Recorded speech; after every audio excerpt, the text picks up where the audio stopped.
Books Inc.'s origin dates back to the gold rush days of 1851, when Anton Roman struck it rich in Shasta City, California, and set himself up in business selling books. That small bookstore was moved, bought, sold, burned, rebuilt, renamed, and became Books Inc. as we know it today in 1946. Neil! Yes? Neil! Time Yes? skip! We move ahead into the future, and it is now Bookstore Romance Day! Yay! Yay! Very And exciting. Yeah? we have bestie book friends here with us. Is that all those faces that I see? All these other faces in the boxes Yes. are our bestie book friends from Books Inc. in Laurel Heights. Hello. Oh, we're so excited to have you, even though it's, on the interwebs. But okay. Hi, I'm Neil. And I'm Claire. And we are from the podcast FMK Lit, where we normally read 2 romance novels. A straight one and a queer one. And then play FMK with the characters. But as a very special treat for Bookstore Romance Day, our besties at Books Inc. Laurel Heights has invited us to just sit and chat with them. Some of us are drinking. It's fine. We know what we're doing. We're totes profesh. So yeah, this is the first in a 3-part series that we are doing, where we're going to talk about Bookstore Romance Day. We're going to ask our interviewees about their feelings about romance. And then, of course, we're going to play FMK in the 3rd part. And then we also have lots of romance recommendations for all of you. So let's get started, shall we? Neil, say who's here. Well, I'm here, Claire's here, and then we also have Ingrid Nystrom, who's a manager. Hello. We have Catherine Megna Weber, who's a children's book specialist. We have Summer Laurie, who's a youth specialist. And we have Alessandra Arguello, who's another children's book specialist. I'm a little concerned that we have children's book specialists on our podcast, considering some of the things we talk about. But that's okay. So hello, everyone. Welcome. Thanks. Hello. We're so excited to have you. So first things first, what is Bookstore Romance Day? I'll take that one. Sure. It is a celebration of everything romance, particularly in independent bookstores around the country. Some of you might be familiar with Independent Bookstore Day, which has been going on for quite a few years now. And at a couple conferences, a bunch of us indie booksellers from around the country got together and had a few drinks and realized that a lot of us were reading romance and we didn't know it. And we loved it. And we wanted to share that passion and love with a lot of our customers that also might not be telling people maybe that they're reading romance on this. So we figured the best way to do that was to celebrate it for one big day across the country.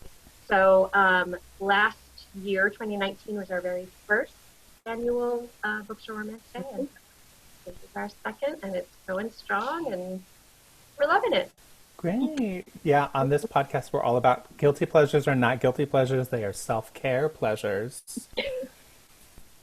So let's all talk about romance. Yeah. So, but what are our favorite genres of romance? What got you started in romance as a genre, and what have you kind of clung to? I mean, for myself, if there's a lady in a beautiful dress running away from something on the book cover, that's me. I'm going to grab that, and I'm going to read that book. But Alessandra, what about you? Well, I am the same as you, Claire. For me, I started romance because, without even knowing, my best friend recommended me a book. It's 9 Rules to Break When Romancing a Rake by Sarah McLean. And I had no idea it was romance, and then I read it, and I completely fell in love with it. And after that, I kept reading just historical romances. And till the date, I think I have read every single Sarah McLean book. And Ingrid, if you could pick something, so a customer comes in, they have not read romance, they are not into it, but today is the day, they've decided they want it. Where are you going to point them? Well, no, I have to confess that Fitzwilliam Darcy ruined me. So what I look for in romance is that that strong, misunderstood, sort of haughty and very intelligent man. And so, you know, that's and it's not necessarily Regency or any kind of historical. It's just that strong, misunderstood guy that gets me. So I think one of my favorites recently is a book called Love Lettering that has great by Kate Claiborne, which I think is just a great story about people, sort of their character developing and the romance developing as well.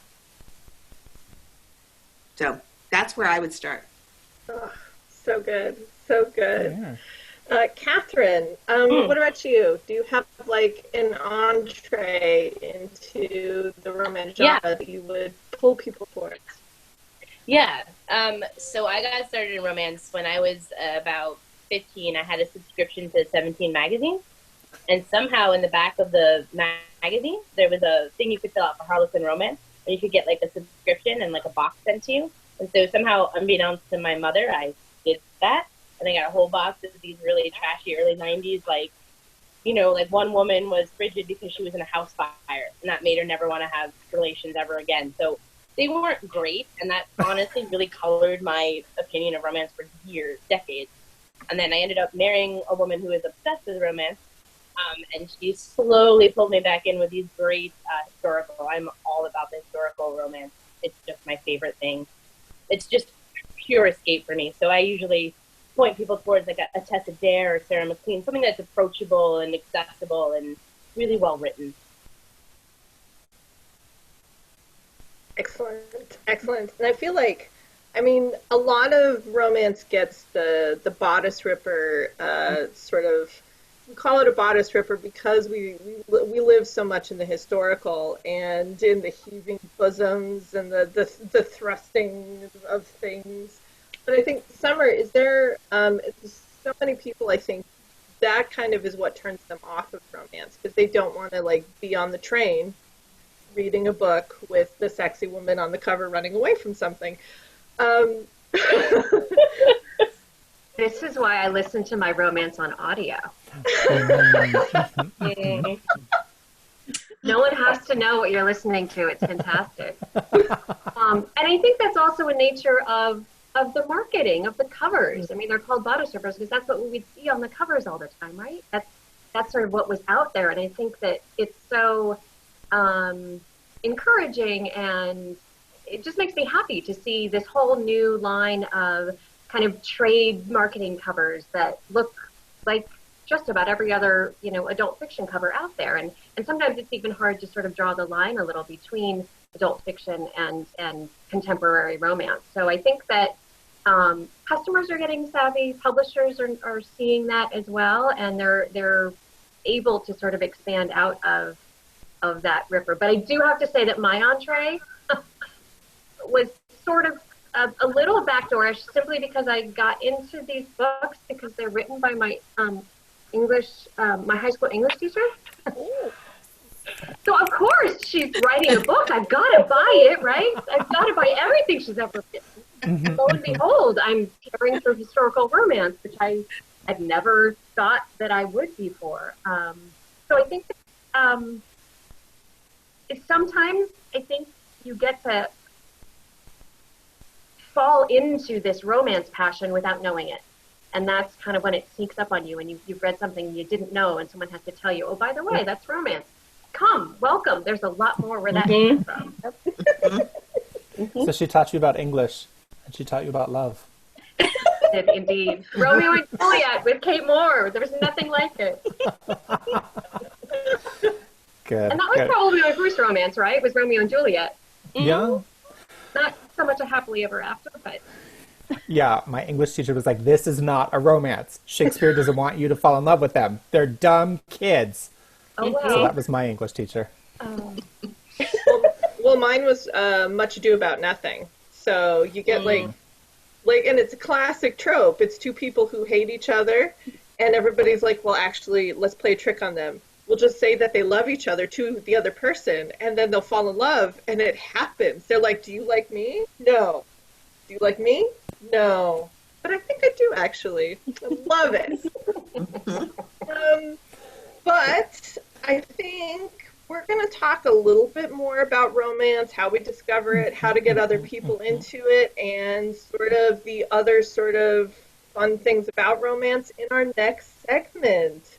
So for now, I'm Claire. And I'm Neil. And this was FMK Lit. Summer, could you please tell people where they can find a bookstore, where they can find information about ours, where they can find you? We, at our location, all four of us, are at Books Inc. in Laurel Village in San Francisco. Booksinc.net can give you all information about all our stores, but you'll want to go to bookstoreromanceday.org. We are also on Bookstore Romance Day info is on Twitter, it's on Instagram, it's on Facebook. Bookstore Romance Day. You can find us however you prefer to find information. Excellent. Thank you so much. Well, and on that note, until the next segment, let's dance party.